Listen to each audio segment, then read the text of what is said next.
Bienvenue dans le 56cast numéro 69. Non, j'ai pas de blague particulière. Ça l'a beaucoup fait rire tout à l'heure, comme un débile. Bonjour Gaël Musquet de la Fonderie. Bonjour les no-lifers. Qui devient un habitué parce qu'à chaque fois qu'on l'invite, on découvre une nouvelle de ses spécialités et qu'à chaque fois c'est passionnant et à chaque fois il faut qu'il nous raconte. Et là il nous a encore... on a déjà prévu la prochaine émission qu'on fera avec lui sur encore un autre sujet. Voilà. Bonjour Arwan. Bonjour Camille. Et donc cette fois on ne parlera pas d'OpenStreetMap, on ne parlera pas de voitures connectées qui devient une ambulance, on parlera de tsunami. C'est ça, un exercice qui a lieu dans la Caraïbe avec une quarantaine d'États, 200 000 personnes pour faire face à une vague géante qui arriverait on ne sait pas quand. Et le projet, donc ça s'appelle Caribou Wave et c'est avant tout un projet international. Tout à fait, c'est un projet gouvernemental à la base. Donc c'est l'UNESCO et les États qui ont décidé, suite à ce qui s'est passé en 2004 en Asie du Sud-Est, ce qui s'est passé ensuite au Japon, de mobiliser les États pour qu'ils soient prêts eux-mêmes déjà dans l'organisation de société civile, secours, etc. Mais aussi que les gens sachent où aller, comment y aller et où se réfugier et qu'ils aient un système d'alerte qui fonctionne. C'est en mars depuis 2011, c'est tous ça. les ans. Mars 2011 pour la Caraïbe, 2008 pour l'océan Indien, parce qu'il y a un équivalent indien dans l'océan Indien qui s'appelle l'Indian Wave, un équivalent dans le Pacific Wave. Et en gros, l'idée, c'est que tous les États sur les côtes puissent être en capacité de réagir. Nous, en tant que citoyens, communauté, OpenStreetMap, on en parle un peu quand même. Oui, parce que voilà, depuis arrive. C'est ça, quand même. Alors, depuis 2011, ce qu'on fait, c'est qu'on se mobilise à la fois sur OSM, sur USAID. OpenStreetMap, hein, OSM. OpenStreetMap, c'est ça. On se mobilise aussi sur les réseaux sociaux. Pour que les gens sachent déjà que cet exercice existe, on parle beaucoup de c'est quoi en ce moment dans les médias, mais ce ne sont pas des exercices grand public. En général, le grand public, les citoyens ne sont pas conviés à ce genre de grand-messe. Et en 2011, l'UNESCO nous a dit, si vous pouvez aider avec les réseaux sociaux et tout, allez-y. Donc, on s'est réunis pour la première fois à la cantine, à l'époque dans le passage des Panoramas, dans une petite salle. Et depuis 2011, on monte en puissance. L'année dernière, on est parti sur place avec un petit budget de 6 000 €, avec OpenStreetMap, et puis le Guadalug, qui sont les hackers qui sont sur place présents en Guadeloupe, qui sont formés. Les libristes de Guadeloupe, Voilà, les libristes de Guadeloupe. Et cette année, on met le paquet, on part avec des drones, des accéléromètres, de la radio, de la 4G, de la bande FM RDS pour avoir... Alors, dans l'ordre, l'an dernier, vous avez fait quoi concrètement? Alors, l'an dernier, on a fait un faisceau indien entre une petite île au large de la Guadeloupe qui s'appelle la Désirade et la ville de Saint-François sur la Guadeloupe continentale, puisque la Guadeloupe est un continent. Donc, on a 25 km au-dessus de l'eau, entre une ville de la Guadeloupe et une de ses dépendances sur l'archipel. Donc ça, c'est ce qu'on avait réussi à faire. On a détourné une pirate box pour en faire une emergency box. Donc en fait, un serveur qui peut être ou pas connecté et qui permettrait aux gens de chatter, de déposer des photos de disparus, de demander de l'aide, de se signaler, etc. Comment les gens Ils s'y connectent en Wi-Fi.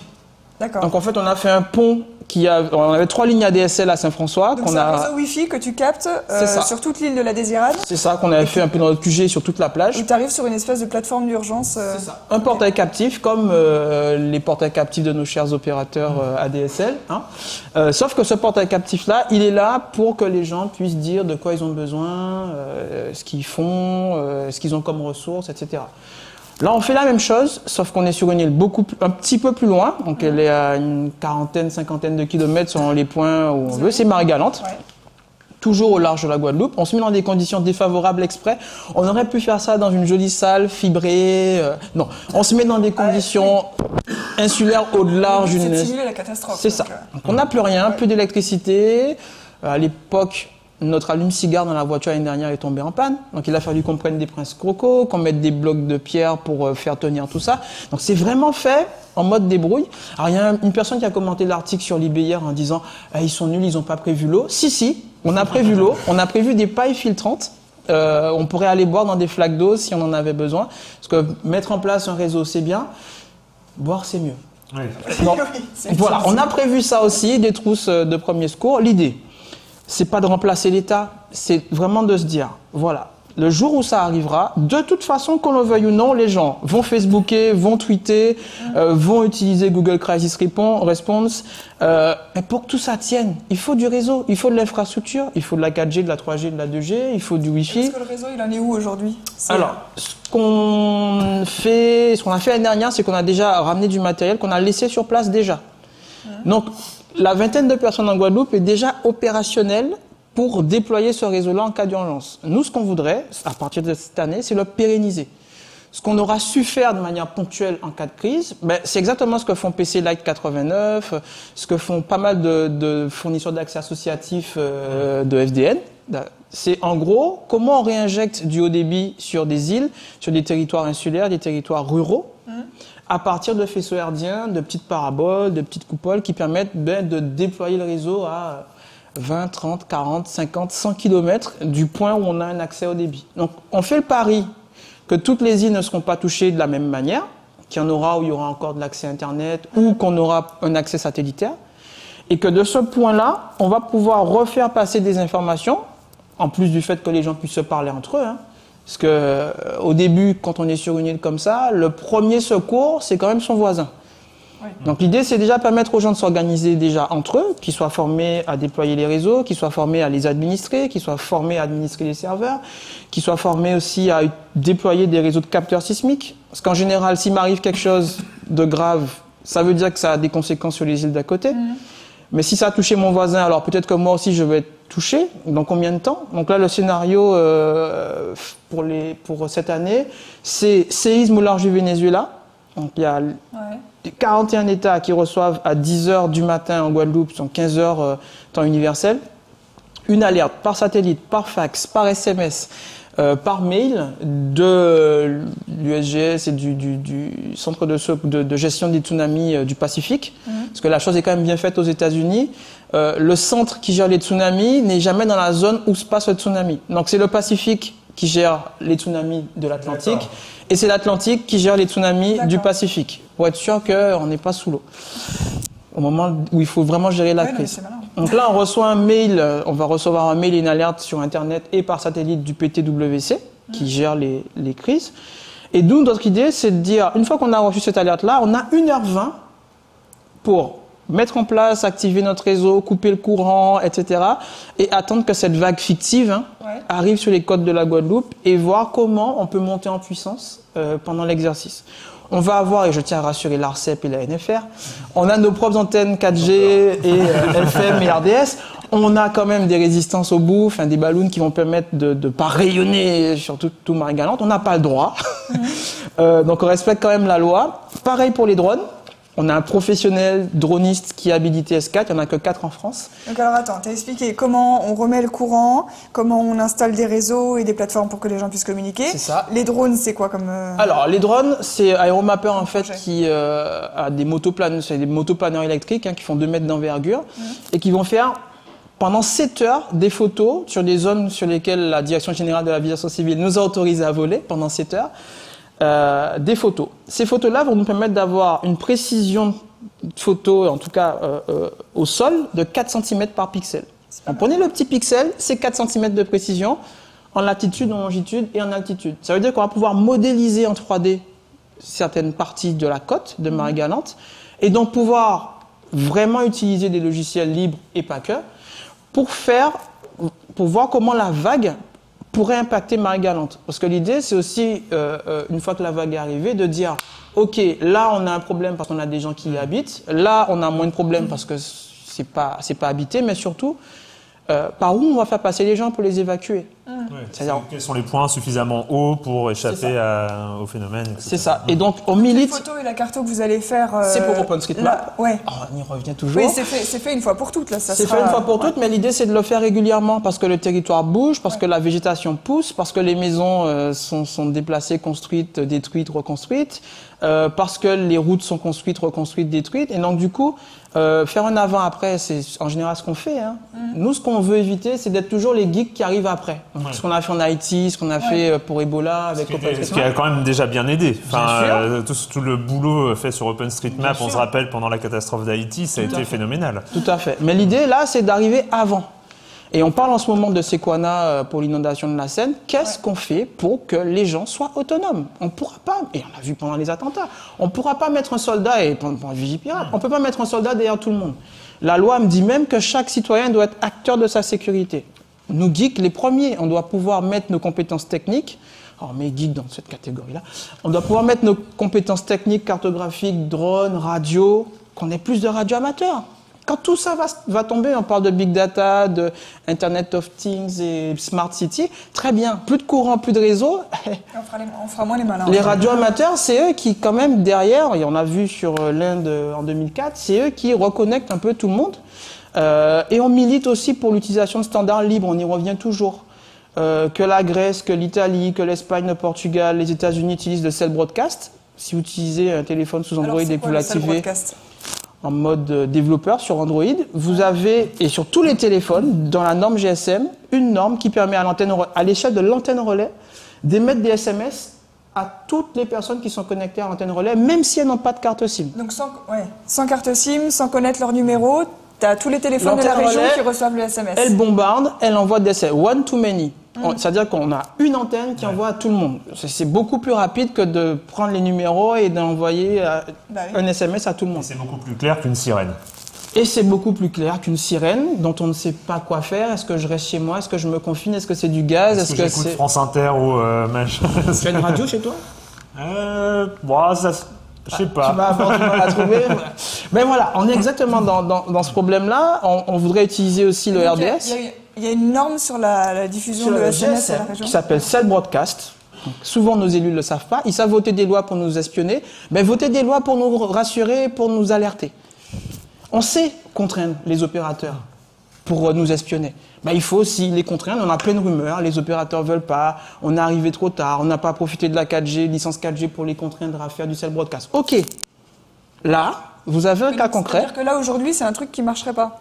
Aujourd'hui, la France n'a pas de Cell Broadcast déployé. On ne sait pas faire, on ne sait pas dire sur les réseaux téléphoniques en Cell Broadcast. On ne sait pas envoyer. J'avais lu un truc, mais ah oui, non. La norme permet de le faire, mais elle n'est pas implémentée sur le réseau téléphonique mobile, cellulaire français.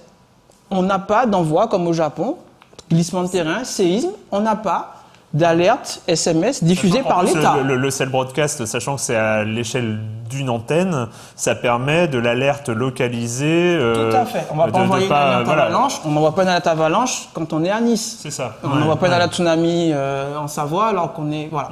Donc l'idée, c'est vraiment de faire ça. Il faut qu'on ait une ambition politique et c'est un peu l'objet du partenariat avec la Fonderie. Au final, on parle bien de politique publique, numérique. Il faut que notre pays ait des ambitions, compte tenu des risques auxquels on est exposé, permettant aux gens, sur les canaux qu'ils utilisent, les gens utilisent leur téléphone mobile, les gens utilisent les réseaux sociaux, on l'a vu encore pendant les attentats. Ils utilisent Facebook pour prendre des nouvelles des leurs, et qu'on ait aujourd'hui un réseau social comme Facebook avec son safety check qui existe depuis des années, une capacité opérationnelle. La fonctionnalité où on cochait tout va bien pour moi, ouais. Que Facebook a une capacité opérationnelle supérieure à l'État pour prendre de mes nouvelles ou pour me dire qu'il se passe quelque chose, ça doit nous interpeller. Ça doit nous interpeller sur le fait qu'il faille aujourd'hui, avec nos opérateurs téléphoniques, on a un partenariat avec Orange Caraïbes, du coup, pendant l'exercice, ça sera l'occasion pour nous de leur montrer comment, avec notre antenne relais, qui ne rayonnera pas à l'échelle de notre QG, comment on fait du Cell Broadcast. Donc tous nos téléphones seront connectés à notre antenne relais, on appuie sur un petit bouton, petite ligne de commande, et l'antenne relais envoie des SMS à tous les téléphones qui seront dans notre salle de crise. C'est pour ça qu'on milite, l'utilisation de données libres. Donc, nos capteurs sismiques vont envoyer des données sur les mouvements du sol. Utilisation, donc, et pareil pour les photos aériennes, elles seront mises en open data. Donc vous avez un logiciel, vous êtes un opérateur, vous êtes un éditeur de logiciel qui sait traiter des photos, ben, profitez-en. Vous allez les faire juste à Marie-Galante ou c'est plus... On va les faire pour l'instant qu'à Marie-Galante. On a récolté, donc sur Ulule, on a fait cette année une campagne de crowdfunding. Oui, donc la campagne s'est terminée mardi soir. Voilà, couronnée de succès. Lundi soir. Hier soir. Et donc du coup, oui, c'est ça. Donc du coup, c'est 31 541 € aujourd'hui récoltés, qui nous permettent à la fois de réaliser l'exercice, d'avoir d'autres partenaires, réassureurs, assureurs, on vous attend. Ce qui nous permettrait de généraliser cet exercice-là sur d'autres scénarios. Sequana, ce serait bien qu'on ait aussi une implication des citoyens. On a ce qu'on appelle des VOST. Ce sont des cellules opérationnelles virtuelles. Donc on en a une en France qui s'appelle Visov. C'est une cellule de citoyens qui signe des conventions avec des pompiers, avec des préfectures, pour être opérationnels sur les réseaux sociaux et aussi former les fonctionnaires. L'idée aussi, c'est que les métiers de communicants en préfecture, dans les villes, évoluent pour s'adapter aux risques que présentent des mouvements de panique ou de la désinformation sur les réseaux sociaux au moment où on n'en a pas besoin au niveau de la crise. Il y a des personnes responsables. Il y a bien des sauveteurs secouristes au travail, des personnes qui ne sont pas médecins, mais qui sont quand même formées pour prodiguer les premiers secours. Visov, c'est un peu ça. Ce ne sont pas forcément des pompiers, mais ce sont des personnes qui sont formées pour intervenir et assurer les premiers secours sur les réseaux sociaux. Et donc, nous, on travaille dans le cadre de Caribou Wave sur l'infra. Donc, la couche basse, salle, où il faut tirer des câbles. Parce que tu parlais tout à l'heure de ce mail envoyé au moment même du séisme au Venezuela. Donc, ce mail, il est envoyé par l'opération Caribou Wave. C'est là où vous vous greffez un petit peu sur le dispositif international, c'est l'envoi de ce mail, par exemple. C'est ça. Nous, ce qui est génial avec cet exercice-là, depuis 2011, c'est que l'UNESCO nous a fait confiance en nous disant « c'est génial ce que vous faites ». On aimerait des petits trucs en plus parce qu'on pense beaucoup aux gens à terre, mais il y a des paquebots qui croisent aussi au large et qui sont hackés. Donc nous, on a une problématique de savoir est-ce que le paquebot va être impacté ou un méthanier ou un pétrolier. On pense aux gens, mais il y a aussi des transports de matières dangereuses et de personnes sur l'eau. Donc ils nous ont dit aidez-nous à réfléchir là-dessus. Donc c'est vrai que depuis 2011, la stratégie de l'UNESCO et des États, surtout anglo-saxons, c'est de se dire on ouvre au maximum cet exercice, y compris aux citoyens, pour qu'ils puissent aussi se saisir de ces problématiques-là, parce qu'on n'a pas le monopole de la réflexion et de l'innovation dans ce milieu-là. Et on les remercie aujourd'hui aussi le Centre de sismologie euro-méditerranéen, qui est une petite cellule hyper active qui arrive à détecter des séismes à partir de l'analyse des logs web des serveurs. Donc en gros, ils mesurent des logs sur les logs que des gens se sont déconnectés massivement dans une ville. Et paf, ça veut dire qu'il y a un problème, coupure électrique et donc peut-être un séisme. Parfois des fausses alertes, mais aujourd'hui, c'est l'une des équipes au monde qui est la plus opérationnelle sur l'utilisation des téléphones mobiles pour prévenir les gens, un peu comme le safety check, sauf que c'est un service public et qui rivalise avec l'USGS, fier de la France, qui est l'organisme géologique américain. Et donc, nous aussi, ce qu'on veut à travers notre démarche, c'est mettre en lumière toutes ces petites équipes qui font des choses dans l'ombre, et qu'il faut dupliquer et qu'il faut financer. C'est vraiment dommage que ces gars-là aient à courir après les sous, qui c'est compliqué d'avoir. D'ailleurs, c'était une de mes questions. Là, c'est super, vous avez réussi sur Ulule, enfin en une campagne de crowdfunding, de financer cette opération. Et en même temps, tu es en train de nous dire en même temps que l'UNESCO vous demande des trucs. Il y a 41 États qui sont en train de faire cette opération et tout ça. Enfin, pourquoi est-ce qu'ils ne vous financent pas aussi? C'est une bonne question. Alors, nous, on aurait pu, et tu as raison, aller chercher des subventions, des fonds européens. Il y en a plein pour ça, tout le monde nous le dit. C'est trop long, trop compliqué. Ah oui. Là, 3 semaines, on bombarde, on a 31 000 euros pour partir. Ça, c'est le premier point. Vous ne perdez pas de temps à faire de l'administratif. Si on passe plus de temps à expliquer ce qu'on va faire, à rendre des comptes, qu'à monter des dossiers, qu'à faire, et c'est aussi sur ça qu'on interpelle nos collectivités, c'est qu'il y a un choc de simplification à faire sur des initiatives comme celle-là. Ouais. Ça pose, ça met en choc de simplification. Non, mais j'ai pas relevé. Hein. Tu vois, j'ai fait comme si. Non, mais il faut parler comme eux. Ça c'est le premier point. Le deuxième point. C'est vrai qu'il faut parler comme eux. Le deuxième point pour nous, c'est qu'on a réussi à attirer l'attention avec la campagne de crowdfunding. On est là aujourd'hui, mais bon, vous êtes des copains, donc c'est marrant, c'est génial. Mais on attire l'attention sur le fait que on a quand même des personnes, des communautés, des libristes, des associations qui sont en capacité opérationnelle de faire aussi bien, voire mieux que certaines préfectures, certains services de l'État. L'idée, c'est pas de le faire contre, mais vraiment d'arriver à les former, à les accompagner dans leur montée en puissance sur ces nouveaux métiers, sur ces nouveaux modes de financement et sur la rapidité avec laquelle il va falloir réagir si la catastrophe se présentait réellement. Bien sûr. Et donc, en fait, après l'opération, ça dure combien de temps? Alors, nous, on part vendredi 11, on revient vendredi 18. Donc, l'opération, c'est le 17 mars, sur toute la Caraïbe. Je te passerai peut-être, je vous laisserai voir le clip de propagande de l'État vénézuélien qui évacue des quartiers entiers, avec l'armée, avec les enfants en file indienne dans les rues. Ah, je l'ai vu. Ça marque. Et il faut qu'on arrive à inculquer cette culture du risque naturel. Vous savez qu'il y a des gens aux Antilles qui me disaient qu'ils ne savaient pas qu'ils étaient exposés à ce risque-là.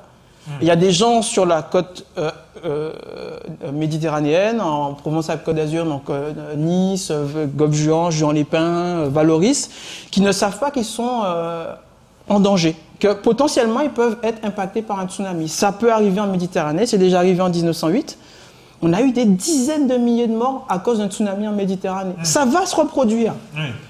L'important maintenant, c'est de savoir est-ce qu'on sera prêt, est-ce que nos infrastructures sont prêtes, est-ce qu'on sera capable de remonter des infrastructures de secours avec les moyens du bord et donc avec ces personnes qui sont déjà sur le territoire, qui ont des compétences techniques et qu'il va falloir mobiliser pour pouvoir porter assistance et assurer les premiers secours. Super. Eh ben, bravo. Et en fait, après l'opération, il y aura un bilan, il vous fera un site sur Internet. Tout à fait. Notre objectif, c'est dans l'année de faire plusieurs allers-retours. Sur quoi? Un site sur Internet. C'est un site sur Internet, oui, bon, ça va. Bon, on va mobiliser nos copains de Framasoft, qu'on va utiliser un peu leur infra, Framagit pour héberger tous les codes sources et logiciels des projets libres qu'on aura utilisés. On a aussi des industriels comme Esri France, qui nous met à disposition ces plateformes. Alors, c'est du logiciel propriétaire, mais ce sont des entreprises privées qui vont pouvoir aussi monter en puissance et montrer vers quoi on doit tendre en termes de plateforme, en termes de services, en termes de réponse à des catastrophes aussi majeures. Ok. On va suivre ça, en tout cas. Merci bien. Et du coup, on va parler de drones pour te faire plaisir. Ça va aller vachement bien avec le sujet. Allez. Juste après notre virgule, what the fuck. Ceci est un cadran solaire numérique. En vrai, il n'est pas vraiment numérique, mais il fait genre parce qu'il va afficher l'heure comme un cadran numérique. Non. Parce que le soleil passe dans des petits trous et que là, le mec, il bouge le plastique, mais en vrai, c'est le soleil qui bouge. Enfin non, c'est la Terre qui bouge. Bref, vous avez compris. Quand le soleil tourne, eh ben, il éclaire, il passe par différents petits trous et du coup, ça fait avancer l'heure comme si c'était un cadran numérique. C'est vachement bien. Ça marche, ça a été... Hein? Bah ouais. Regarde, c'est la télé, donc c'est vrai. Par un youtubeur geek français qui n'a fait qu'un seul épisode à ce jour et qui s'appelle Mojoptix. Et donc ça s'imprime en fait chez soi. Si tu as une imprimante 3D, il a mis les fichiers en licence libre à télécharger sur thingiverse.com et tu l'imprimes avec ton imprimante. Ou alors tu l'achètes sur la boutique Etsy et ça ressemble à ça quand c'est en fonctionnement.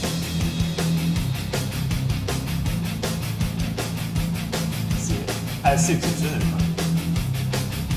C'est génial comme idée. Nos hackers ont du talent. Ça pourrait être un titre d'émission. Non. C'est horrible. Oh, désolé, c'est génial.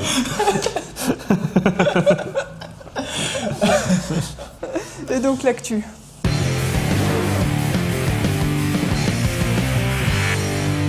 L'actu, c'est qu'on a appris la semaine dernière qu'un avion français qui était en train d'atterrir à Roissy, tranquillou, c'était un Airbus A320, donc une grosse bestiole.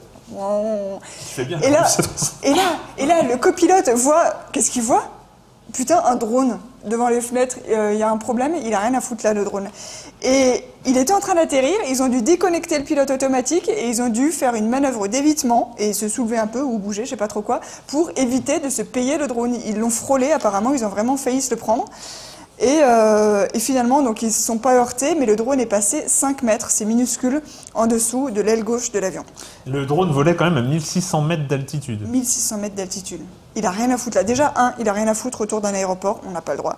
Et deuxièmement, il a rien à foutre à 1600 mètres d'altitude, à mon avis, parce que je sais plus quelles sont les normes en termes d'altitude, mais en tout cas, quelques centaines de mètres. En distance horizontale, c'est 150 mètres du mec qui le pilote.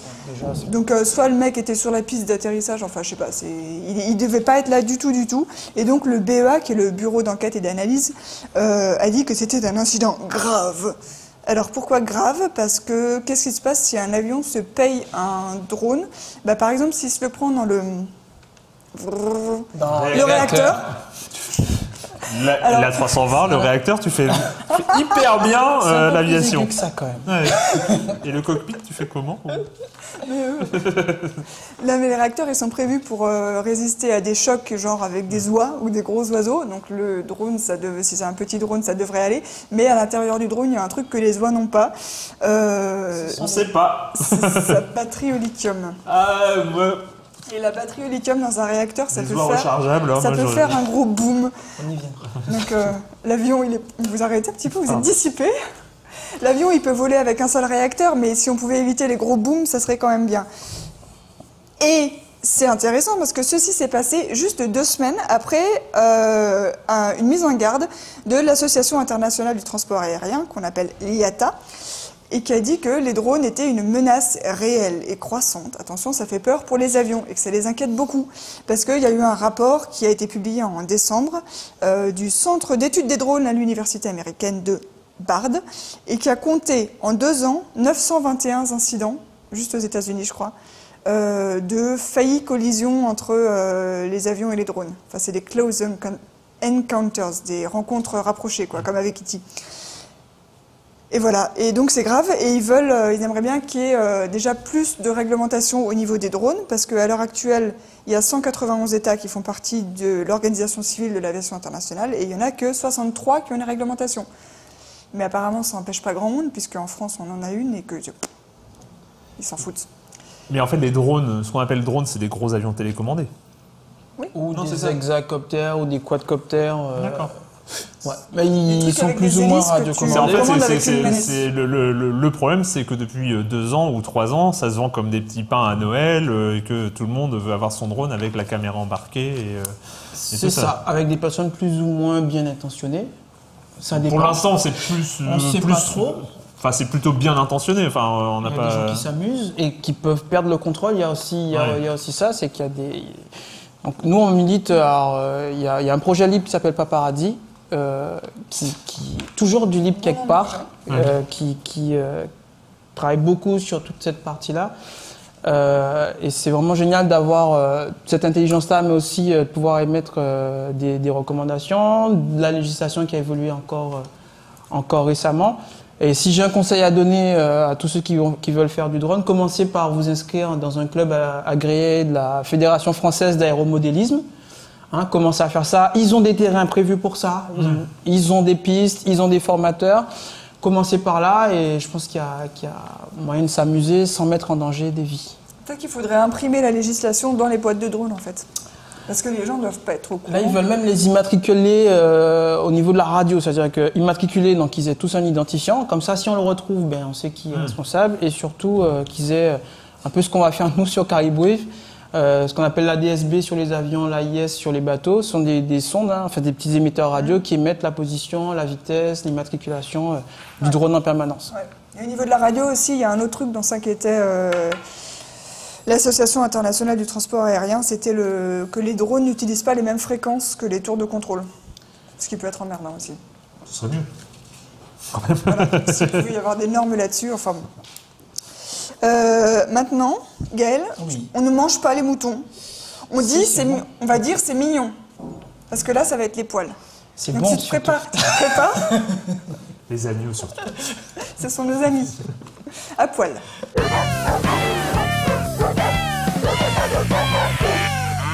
C'est un mouton qui réclame des gratouilles dans le dos et c'est une vidéo de Cute Animal. Je crois que c'est un jeu de mots avec cute en fait. Quand je le dis, maintenant je m'en rends compte. Et c'est écrit K-Y-O-O-T, alors c'était pas évident. Pardon. Voilà, le mouton. Trop rigolé, pardon. Je ferai plus. J'adore comme il fait. Sur le dos là. He's saying no. He's saying no. Encore. Do it again. Allez. Ah, bien. Il est super. Bien. Et là, il kiffe. Voilà. Merci, tu vas pas le manger quand même. Il y a quoi à votre disposition toujours pour des... À la prochaine fois pour le sujet secret dont on a parlé tout à l'heure. Secret. Teasing. Hashtag teasing. À la semaine prochaine. À la semaine prochaine. Ciao.